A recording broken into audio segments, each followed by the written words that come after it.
Greetings. My name is Louise Dente, and I welcome you to yet another edition of Cultural Caravan.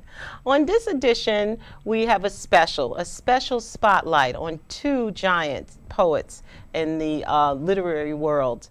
But to join me and to actually introduce them to you, I'm very honored to be joined by Tony Michelson. Tony Michelson is a poet, writer, born in New York City and basically a current resident of New Jersey. He is the author of the book Lyn-Yak Love. His writings have been published in African Voices and Black Works and other publications. He's had radio performances with WBAI as well as WHCR. And he has performed at many distinguished institutions such as the National Black Theater and Schomburg Library. And he's also the co-founder of the Lyn-Yak Project, an arts, culture, education organization which is aimed at uplifting, highlighting, and encouraging people. And it also has featured poetry readings at Sisters Uptown Bookstore in New York City, and also where he, as well as Lyn-Yak Project, his co-founder, present Fat Tuesdays, a monthly poetry and music event. We want to welcome you to the Cultural Caravan, Tony. Thank you, Louise. It's good to be here. Great. You know, Tony, I am really excited about this this event because it's really an opportunity for us to talk about and to really celebrate the works of giants. But first, let's start off with understanding what inspired you to go into writing. Let's start there. Oh, well, I started many years ago. Actually, when I was a teenager, I heard Frankie Lyman sing "Why Do Fools Fall in Love?" And I thought I wanted to write love poems for the rest of my life. But over the years, I developed an interest in our history. And then once I started writing more, I felt that I needed to go into poetry and short stories more as my direction for writing. Now, we also have had your co-founder of the Lyn-Yak Project, Lyn-Yak Project, on our show. And yes. Please tell us about what Lyn-Yak Project is. Yes. Well, the Lyn-Yak Project, first it stems from the word Lyn-Yak, which means to give a little something extra. It's a Creole word, and the way it works in the bayou is that if your mother sent you to the store to buy something, when you got to the checkout counter and paid for the goods, the store owner would give you a little something extra. If you were a kid, he may have given you a little brown bag with some candy.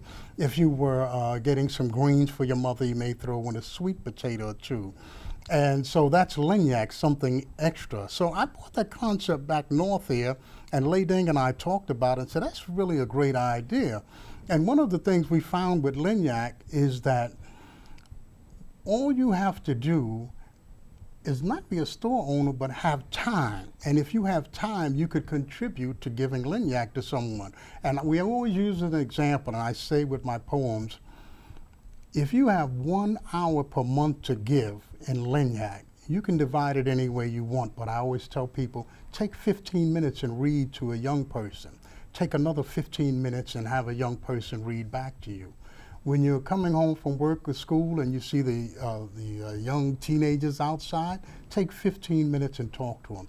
Take another 15 minutes and visit a grandparent, an elderly person. If you can't visit them, call, send a letter just to let them know they're being thought of. And by doing that, we will be giving 1 hour of Lyn-Yak, a little something extra, and really help towards solidifying us as a people. So we took that concept and said we have to do something with it, and out of that came the Lyn-Yak Project, in which we sponsor different events with the purpose in the arts, culture, and education, with the purpose of bringing people together so that they can bring out their talents, not just in music or poetry, but also in education and various skills, share it with each other, and then we can take that back to the community, and everyone can use it if they agree to share a little Lyn-Yak. Now, tell us about your Fat Tuesdays events at Sisters Uptown Bookstore. Oh, Fat Tuesdays. We have this event that takes place on the second Tuesday of every month called Fat Tuesdays, and Sisters Uptown Bookstore is at 1942 Amsterdam Avenue, and it's from 7 until 10 p.m. What we do is we like to feature 3 poets, musicians, artists, and then give everybody a chance to mingle, and afterwards we have an open mic. We have a house band as well, and it gives people a chance for 3 hours just to get together. And what we're finding is that when people leave from there, they said, wow, you know, whether you are the recipient or whether you're the giver of Lyn-Yak, something extra, you come away with something that's important and you feel rejuvenated for how you can function in your community. Well, we're very honored that in conjunction with Lyn-Yak Project, we have 2 very special poets that we're going to be introducing as part of our Poetry Spotlight. The first poet, as you know, is Brother George Edward Tait. Yes. And tell us about your interactions, your relationship with Brother George. Oh, Brother Tait and I, we've, you know, for the last almost 10 years now, I've been a member of his workshop. But in addition to that, you know, he has this strong character for helping people and guiding people in a nice, soft way towards doing something. So his workshops are really so inspiring that on a Thursday, I would take time off from work and go to his workshop in the middle of the day for 3 hours. It was just that powerful. The information that was happening, the camaraderie of the members there. So he's a tremendous force in the community, an activist, and doing so much to help a lot of people. Great. Well, I'm very excited, and we are, at this time, we're going to meet and greet Brother Tait. Oh, sure, let's do that. Yes. Okay, great. I'd like to welcome to the Cultural Caravan a gifted writer, poet, musician, teacher, and warrior for our people. Greetings to George Edward Tait. How are you doing, my brother? Honored to be here. Great, great. When did you first start writing poetry and playing music? Well, music started first. I was 3 years old, and my mother was renting a room from James P. Johnson, Harlem Stride pianist. So I was about, as I said, 3 years old, and I had my first lessons at that time, though I remember very, very little about it. And then sporadically on and off after that until I began studying music on a regular basis and forming a band. With poetry, my pre-teen years, I became slightly interested in it, but it wasn't until I was 16 years old that I began writing poetry on a regular basis. Now, your artistic and political activities escalated during the 1970s. As a band leader, you defined music as the poetry of sound. You formed the Society of African Poets and staged a 7-year run of cultural events in the community. Tell us a bit about those years.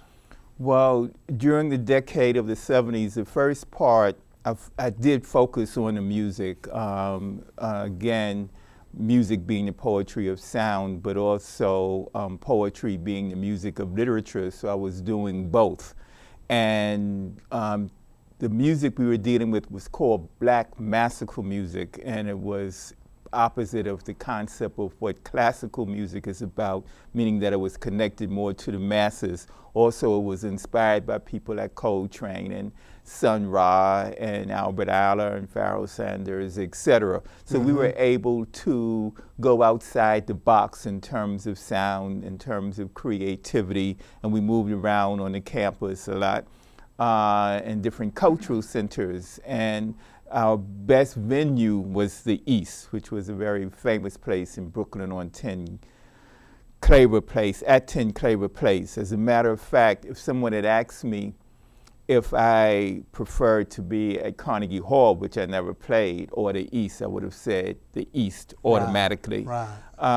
And then the second half of the 70s, I concentrated on poetry more because in the mid-70s, I had a fire in my apartment, and all my poems, they were almost destroyed.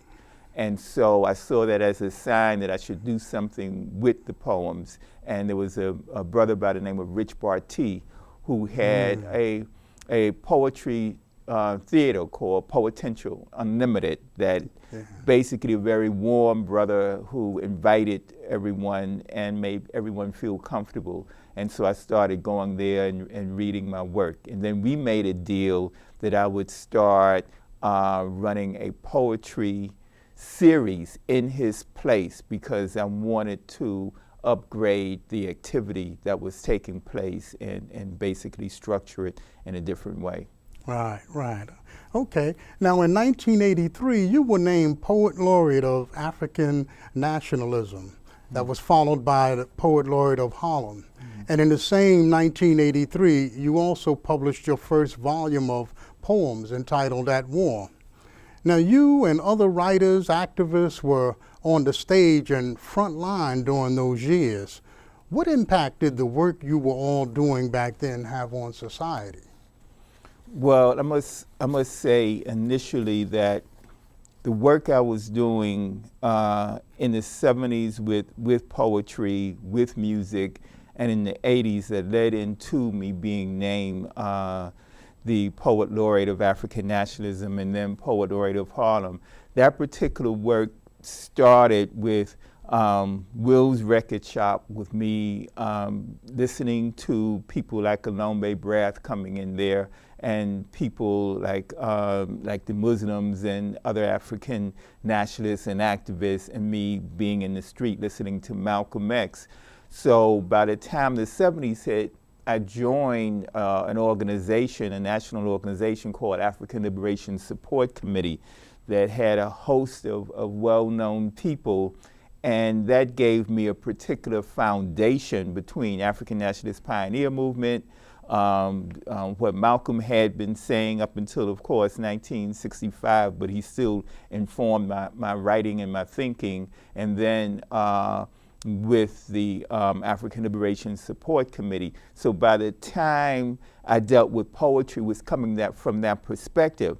Now the impact I had on society I felt was very slight at the moment, because I was considered a hateful brother at the time, because my poetry was revolutionary, and whereas Amiri was out here and Sonia was out here and Jane Cortez was out here, and there were a few other people who were out here dealing with specifically revolutionary kind of poetry, basically in the circle that I was traveling in, as far as poems were concerned, people didn't like to hear what I was reciting and what I was talking about. So I was called a hateful brother, but I take almost pride in that, because Malcolm X was called a hate monger when he was speaking the truth as well. And I was just writing about the love for my people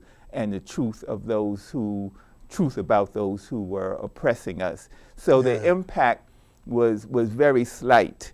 And eventually those who were active, they're the ones who embrace my work. Those are the ones who put me in front of a microphone or encouraged me to be on the radio, etc. There was a woman very briefly by the name of Judy Simmons who had a radio show on WLIB, and she encouraged me a lot in terms of my work. And of course, Mel Tapley of the Amsterdam News, he encouraged me quite a bit. That's interesting, because that seems to be a pattern that's been followed. The media sort of picks someone that they pick as someone that you shouldn't be dealing with, and it's happened time and time again. So I'm glad you put that into a historical perspective there. Now, in your book, At War, you have the masterpiece poem, The Black Brigade. It's a very powerful poem, and is still being read and praised 36 years after you wrote it. What prompted you to write it? Well, as I said, I was going to a lot of meetings. I was dealing with a number of organizations, and I wanted to write a poem that was the solution, would be seen as the solution to everything that we were going through. And so the Black Brigade came as a result of that, I was dealing with stepladder activities. I was dealing with picketing. We were picketing Gulf Oil, Matus wine, Lancers wine because of the Portuguese. That was the period prior to the independence of Mozambique and Angola. So there was a lot of political activity at that time, and I wanted to write a poem that basically summed up how we should deal with that. And I chose a group of people because my initial response was anger back in the late 60s when I wrote a poem called The Radical that I wanted to personally go out and do a lot of damage. And then I thought that it would be better for a group to do it and to do it in a structured, organized, spiritual way. And so the Black Brigade developed along those lines. Oh, okay. Well, and, we certainly... Excuse me. And it took a hold of me, meaning that when I would go to the store, I would have to stop and tear off part of a paper bag and lean up against a car, and I'd have to write a line or write a stanza. I mean, it just kept me in its grip until it had completed itself. Wow, wow. Well, we certainly can't let you slip out of here without reading that great poem to us. Would you do the honor of sharing the poem with our audience now? I'd be honored to, yes. Oh, great, great. The Black Brigade. They sat in semi-darkness, their shadows stretching long, a brotherhood of blackness, 27 strong. They had made a resolution to the sound of sacred rains. By the blood of all their ancestors, they would break the black man's chains. They had studied hard their history. They had watched with wistful eyes. They had weighed the force of black man's truth in the course of white man's lies. They had focused on the problem and forged a sound solution. They would form a fearless Black Brigade and begin a revolution. They knew that killing cops would be a misdirected role and killing every white in sight would be a foolish goal. But the answer they agreed upon by 360 degrees was to sabotage the super rich and bring them to their knees. With equal three-man units, they made up 9 divisions, each having autonomy to make its own decisions. In fact, they would not meet again until their work was done. So they set about to wage a war they had already won. They spread across the country, brilliant black birds of prey, and lay in wait for their target date, the 25th day of May. 'Twas round about midnight when the battle began. 'Twas round about midnight when the fertilizer hit the fan. The first unit caused fire to flood the face of night, conflagrations that quickly consumed every bank in sight. And when even the U.S. Mint had seen its final spark, they saluted the spirit of Shaka and dispersed into the dark. The second unit caused a blackout to sweep across the land. They moved through the major cities, their craft and their command. And after the final auxiliary generator had been discovered and destroyed, they poured a libation for Lewis H. Latimer and vanished into the void. The third unit attacked the airways, cut communications cold. Then they tied up transportation and watched the panic unfold. And after they finished their mission and the land was filled with fright, they whispered a word for Granville T. Woods and went into the night. The fourth unit blew up the factories, the industries, the plants, the mills, employing dazzling demolition and detonation skills. And as soon as they disposed of the last item on their list, they expressed a moment for Elijah McCoy and moved into the mist. The fifth unit blew up the stock exchange, sending securities up in smoke, finished their mission a moment before a smiling sun awoke. They waited until the darkness had given way and gone, then mourned for Marcus Garvey and disappeared into the dawn. The sixth unit struck the shipyards, the craft, the cargo, the stock. They hit the harbors, the piers, the ports, till they destroyed the final dock. Then they faced the rising sun and through its brightest rays sent a cable to Sinkay and diffused into the day. The 7th Unit assailed the arsenals, and in a deafening flash, all the arms and ammunition were reduced to smoke and ash. They advanced into the atmosphere, breathing a timeless tune after praying for Gabriel Prosser and nestling into the noon. Upon Fort Knox, the 8th Unit fell while wondering at its worth. Whatever reserves of gold remained, they returned to Mother Earth. They had discovered it was little more than a decorated dune, so they paid tribute to Tutankhamun and tipped into afternoon. The 9th Unit was the death squad, and to their name held true. They killed the captains of industry and the families of the few. And when the remnants of the super rich had been removed from all their might, in the nimbus of Nat Turner, they eased into evening light. The country was a state of shock, ash and blood and death. Some could not speak a single sound, others held back their breath. The air was filled with frozen fear, the ground was drenched with dung. Then came the rain, like a burning blues, a song already sung. The Pentagon received a package from a source unheard, unseen, a roll of gold papyrus with letters red, black, and green. It told of the 27 and the details of the day and how, after their deed was done, they each had gone their way.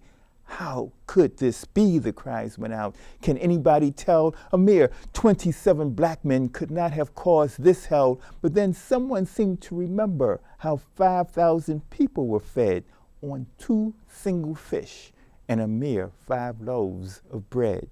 From somewhere in the stratosphere came sounds of bird and train. From somewhere in the hemisphere, Hannibal hewed a hurricane. And somewhere moved the Black Brigade, their shadows growing big, just a band of black musicians on just another gig. Wow, it amazes me every time you read that poem. Your workshops in New York City are legendary. You conduct them in schools, libraries, cultural centers, prisons, and even in juvenile detention centers. You reach out to every aspect of our community with your work, Brother Tait. Considering all the places you visit, teaching and helping others, how do you see the state of literary arts at this point in time? I see it, the state of literary arts in America fundamentally in the toilet. I see that individuals are able to rise above what has become the norm and what has become the standard of communication. People bow to the god of pop culture. And because they bow to the god of pop culture, is whatever is basically convenient, whatever is basically something that is immediate. So books are suffering, libraries are suffering, and people, in terms of standards, are basically moving to the point that they are looking for less, they expect less, and they don't know how to respond when they get more than they expect.